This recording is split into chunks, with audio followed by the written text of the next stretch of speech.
Do you ever question what drives certain women to embrace solitude? No romantic entanglements, no partnerships, appearing utterly uninterested in the pursuit. The explanation isn't isolation, limited choices, or emotional wounds. It rests in something far more challenging, more profound. Something that dismantles conventional wisdom about feminine identity. When a woman deliberately chooses solitude, she isn't becoming lost in the void. She's discovering her authentic self. This form of self-exploration doesn't arrive with validation, social media hearts, or companionship. It emerges through quietude, inner fortitude, and a liberation that remains incomprehensible to most. She isn't experiencing loneliness. She's practicing discernment. She isn't emotionally frozen. She simply exhausted herself providing warmth to those who refuse to appreciate it. There exists something deeply unsettling about a woman who doesn't require romantic attachment to feel complete. This reality shatters control mechanisms, destroys myths of emotional codependency, and exposes harsh truths. Most men remain bewildered by women who don't need rescuing. Most women are still learning to recognize themselves in that quiet yet thunderous reflection of personal power. Carl Jung observed that whatever we reject within ourselves becomes our shadow. Many of these solitary women actually mirror our collective unconscious. They embody what countless people aspire to become, yet lack the bravery to manifest. They don't cry out for affection. They softly declare their preferences. They refuse to parade themselves seeking validation. They withdraw to protect their essence. They prioritize inner tranquility over fairy tale romances. This disturbs others, because while society demands urgent coupling, these women have uncovered the strength found in self-companionship. The woman living independently without romantic attachment isn't wandering aimlessly. She operates from an elevated consciousness, a realm where nothing gets demanded. Everything gets selected. Where external validation becomes unnecessary, authentic presence suffices. Perhaps that explains the criticism, judgment, and constant attempts to categorize or rationalize her existence. What many fail to comprehend is that beneath her apparent absence lies a presence that fulfills, transcends, and disrupts emotional conventions. She doesn't crave superficial affection. She seeks something that won't diminish her spirit. Until such love materializes, she remains resilient, integrated, self-sufficient. You might not understand immediately. You might dismiss it as overstatement, arrogance, or concealed emotional trauma. Yet somewhere deep within, there's an inquiry stirring. A subtle question that throbs even when ignored. What if this silent journey actually leads to the most meaningful form of love? The kind that originates within yourself. The quietude surrounding a solitary woman isn't vacant space. It's sacred sanctuary. Those who can't appreciate this haven't often labeled her as cold, aloof, or conceited. What escapes notice is that she didn't construct these boundaries to exclude the world. She built them to preserve her identity. Carl Jung also noted that whatever we avoid confronting in ourselves, we project onto others. Perhaps this explains why numerous women mistake solitude for emptiness, when it can actually be fertile soil for self-discovery. While others seek fulfillment through external relationships, this woman directed her attention inward. There, within her vast unconscious landscape, she confronted specters she'd avoided for decades. Childhood trauma, silent abandonments, dependencies masquerading as love. Her choice of solitude didn't stem from fresh wounds, but from scars that finally healed properly. She didn't abandon faith in love. She stopped accepting counterfeit versions that only made her feel diminished. This woman understands turmoil intimately. She's loved until self-dissolution. She's given excessively. She's pleaded for scraps undeserving of acknowledgement. Eventually, she awakened. This awakening wasn't instantaneous. It emerged through accumulated disappointments that ceased causing pain and began providing wisdom. What appears now isn't coldness. It's emotional sophistication. Maturity frightens because it demands genuine presence, profundity, and honesty. She doesn't want random companionship. She wants mutual exchange. She's no longer seduced by promises, but by authentic availability. This explains her apparent inaccessibility to many. She doesn't want salvation. She wants recognition. That requires more than charm or honeyed words. It demands courage to explore depths where few venture. That's where many retreat. Not because she's challenging, but because she's complete. When a woman achieves wholeness, she triggers two opposing reactions worldwide: reverence and terror. Reverence from those also pursuing that completeness. Terror from those existing in fragments, expecting others to create their fulfillment. She doesn't want to complete anyone. She wants to overflow alongside someone who has also discovered themselves. Until then, she remains solitary, not through destiny's whim, but through devotion to her soul. This woman isn't concealing herself. She's safeguarding her being. There's enormous difference between isolation and self-preservation. Yet the world struggles accepting such women. A world still preaching that happiness exclusively exists in partnerships. A world suspicious of the unpartnered, as if that indicated personal failure.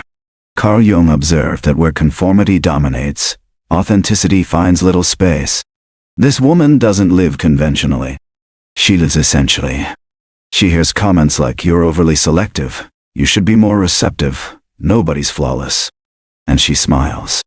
A serene, unwavering, almost knowing smile, because she understands what others call pickiness is simply basic standards. The minimum standards that required decades to recognize she deserved. She's not seeking perfection. She's seeking someone mature enough to love without destruction. Someone who's completed the inner work she's already accomplished. Honestly, that's not discovered on every corner. The discomfort she creates isn't from her words, it's from her representation. She's living evidence that happiness without dependence on others is achievable. This strips away pretenses. Men who exploit female insecurity feel threatened. Women still trapped in approval-seeking feel criticized. But she isn't here to challenge anyone. She's simply existing. The authenticity of someone who has liberated herself becomes a merciless mirror for those still living in bondage. This woman isn't hurried. She doesn't need to accelerate things for others' satisfaction. She honors her rhythm. For this, she provokes silent rage in a society demanding immediate gratification. She seeks depth while the world chases superficiality. She wants presence while the world offers shallow availability. She craves soul-deep connections while everyone else attempts appearing interesting on social media. When she declines, it's not manipulation, it's truth. When she departs, it's not theatrics, it's self-protection. When she chooses solitude over meaningless socializing, it's not arrogance, it's wisdom. This wisdom, earned through suffering and surrender, is her greatest rebellion. Because she doesn't exist to please, she exists to be. That simple act, existing, makes her so threatening to established systems. Perhaps what most disturbs people about this woman isn't her solitude. It's the serenity she's discovered within herself. Carl Jung taught that those who look externally dream, but those who look internally awaken. It was precisely this inward journey she undertook. It wasn't simple. It was an exhausting process of removing facades, confronting ghosts of emotional dependency, and reconstructing herself fragment by fragment. She no longer defines herself through others' perceptions. She sees herself through her own vision. This transforms everything. How often have you wondered if being alone represents failure or liberation? How frequently have you felt compelled to justify not having someone beside you? This woman has experienced that too. She once believed something was wrong with her for being alone in a world that worships couples, even miserable ones. But one day she realized it's better to be alone and invisible in relationships.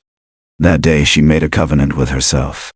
Never again would she accept less than what she genuinely deserved. Her journey isn't linear.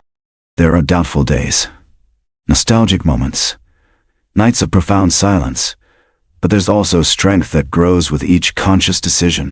She learned that authentic love doesn't imprison, doesn't devour, doesn't manipulate.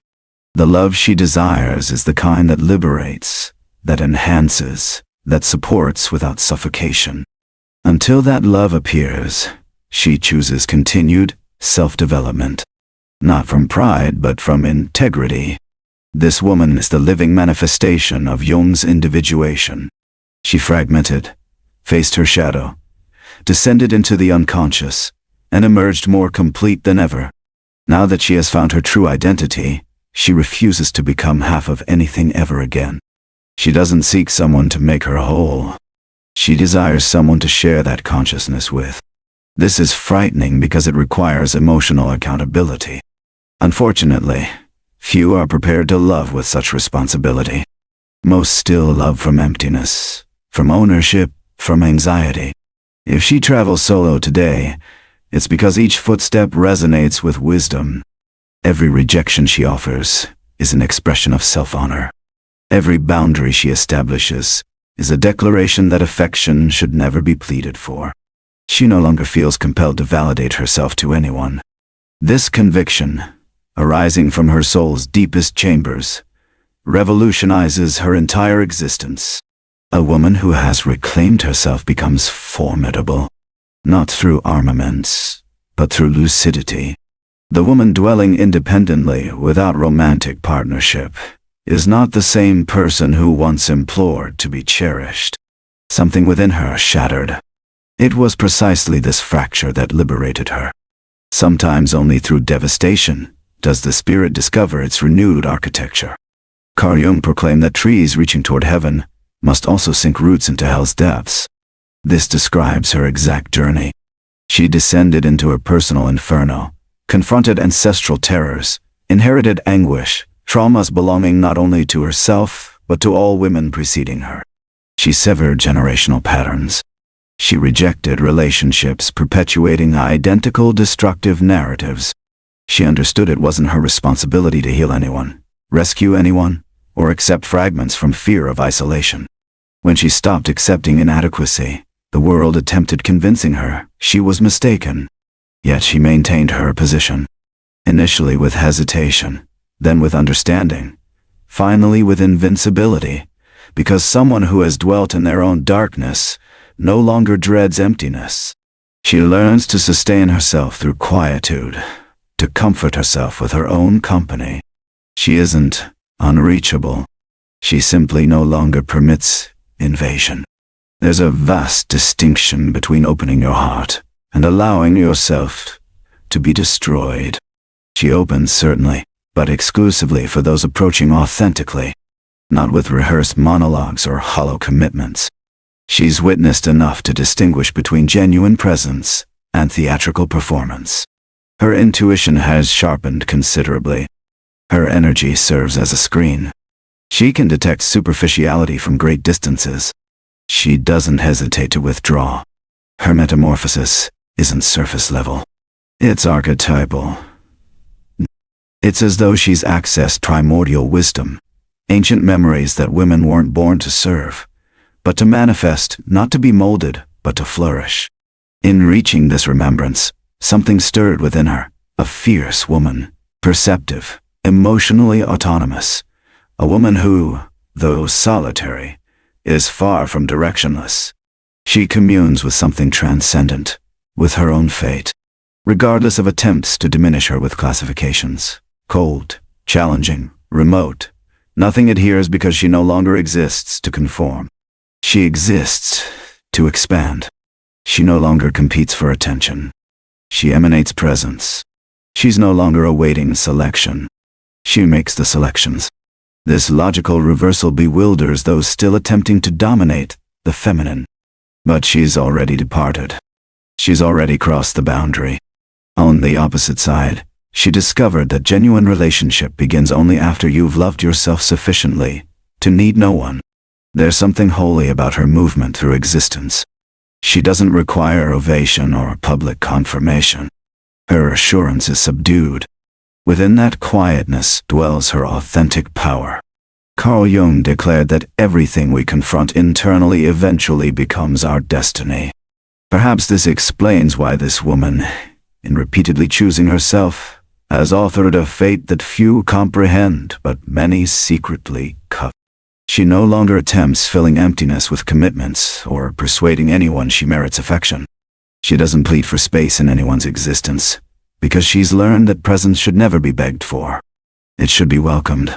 When the invitation doesn't arise from honesty, she simply refuses. She doesn't respond with fury or resentment. She departs with the grace of someone who's been lost too frequently to permit the same injury again. What few grasp is that this woman still yearns for love. She still desires to be embraced, caressed, selected. But she wants it without self-abandonment because she spent excessive time attempting to fit into containers too restrictive for the spirit she harbors. Now, she only offers herself where there's space to remain complete. This demands maturity extending far beyond romance. It requires consciousness. It requires having confronted one's own shadow and still choosing to love. She's not pursuing fairy tales. She's seeking a soul partnership, a bond where there's no dominance or surrender, where both can flourish alongside each other without dulling their brilliance, muffling their pain, or constraining their aspirations. If that seems excessive for some, then so it shall be. Because she'd rather wait than survive on emotional scraps. And to many that sounds like hubris. But it's actually just self-love in its most refined expression. We are witnessing a new feminine archetype emerge. A woman who has abandoned the superficial and plunged into profundity. Who grew weary of being merely wanted and chose to be honored. Who chose solitude not because she surrendered on love, but because she began understanding that authentic love never demands self-erasure. When a woman grasps this, her entire universe begins transforming. She doesn't need to elevate her voice to be acknowledged. Her presence communicates before any utterances. Wherever she ventures, the atmosphere shifts as something in the space realigns subtly but unmistakably. This isn't mysticism. It's energy. It's the influence of someone who has already endured the most brutal internal conflicts and chose to return peacefully. Not because she conquered all anxieties, but because she learned coexisting with them without defeat. Carl Jung would say she found completeness not by eliminating contradictions, but by incorporating them. This woman doesn't refuse love. She simply learned not to surrender to imbalanced relationships, where one must diminish so the other can illuminate. She yearns to love, but in love where her essence doesn't require editing. Love where she can be both shadow and radiance, joy and sorrow, stillness and tempest. Because she realized that those who only love attractive aspects haven't yet learned what love truly encompasses. Those who demand perpetual sweetness still don't understand the beauty of necessary bitterness for growth that she's too complete to settle for portions. Too liberated to accept cages, disguised as devotion. Too perceptive to endure shallow connections. Simultaneously strong enough to continue choosing this route. Even when it aches. Even when it's isolating. Even when it's misinterpreted. This is the journey of an enlightened soul, relinquishing immediate validation for deeper truth. Fundamentally, the world fears women like her. Women who don't need. Women who don't yield, women who refuse molding because they challenge invisible structures, question established patterns, and break silent emotional agreements that once declared a woman only possesses value if she's with someone. When she breaks those agreements, when she rewrites her own story, she inspires others. For the system, this is dangerously revolutionary. So she continues, sometimes with tears streaming, sometimes with chest elevated, but always with feet planted firmly. Because now she knows she's not alone. She's with herself. After everything she's experienced, that is more than sufficient. The love arriving afterward won't be salvation. It will be celebration. It won't come to fill her. It will come to overflow. When a woman chooses walking alone, the world rushes to convince her she's erring. But deep within, she feels something aligning. It's not arrogance or defiance. It's a rare wisdom that can only emerge in silence. The same wisdom Jung called individuation. The process of becoming fully who you are without facades, without compromise. When that occurs, nothing external possesses more power than the truth pulsing within her chest. That truth doesn't need to proclaim. It can reveal itself in how she quietly closes a door without bitterness. In how she withdraws when the environment no longer nurtures her. In how she smiles peacefully, even with no one beside her. Because she discovered that being alone isn't punishment. It's a pledge of fidelity to her own soul. The soul of an awakened woman does not surrender, does not fade, does not beg. It simply exists. And that suffices. The world will continue trying to tell her she's lacking something. It will continue offering distractions, artificial princes, love manufactured for display. But she's already seen behind the facade. She's already understood. It's not about finding someone. It's about never losing yourself again. When that realization blossoms, everything transforms. Desire becomes discrimination. Lack becomes choice. Waiting becomes a journey. What once wounded now instructs. What once confined now liberates. You can sense it deep within. That stirring, that spark. Perhaps it's a memory, an old wound, a longing that never made sense. Perhaps it's the image of a woman you once knew, or the woman you've become. Regardless, something within you is requesting to be seen more clearly. Something that no longer fits in old frameworks. Something that, if you permitted, could completely transform how you relate to love, to others, and most importantly, to yourself. That woman who lives alone is more than just someone who doesn't fit the pattern. She is a living symbol of emotional liberation. A reminder that it's possible to rebuild without haste, without terror, and without needing to prove anything to anyone. She doesn't walk ahead of anyone, but she doesn't follow either. She carves her own trail, unique, inimitable. Along that journey, she ignites small flames for others who are awakening too. If something within you was stirred by this narrative, perhaps it's because deep down you too are ready for a new kind of love. A love that begins with reconciliation with yourself. A love that feeds on silence, presence, and truth. A love that can't be negotiated, pleaded for, or disguised. If that love hasn't arrived yet, perhaps it's because you first needed to become the woman who no longer accepts less than she deserves. If this message found you at the perfect moment or awakened someone you forgot was living inside you, then I invite you not to keep it to yourself. Share this with other women who need to remember their own strength. Appreciate it, respond, and follow Carl Jung's shadow. Not from impulse, but from choice. Because when something touches the soul, the least we can do is let it continue resonating within us and through us.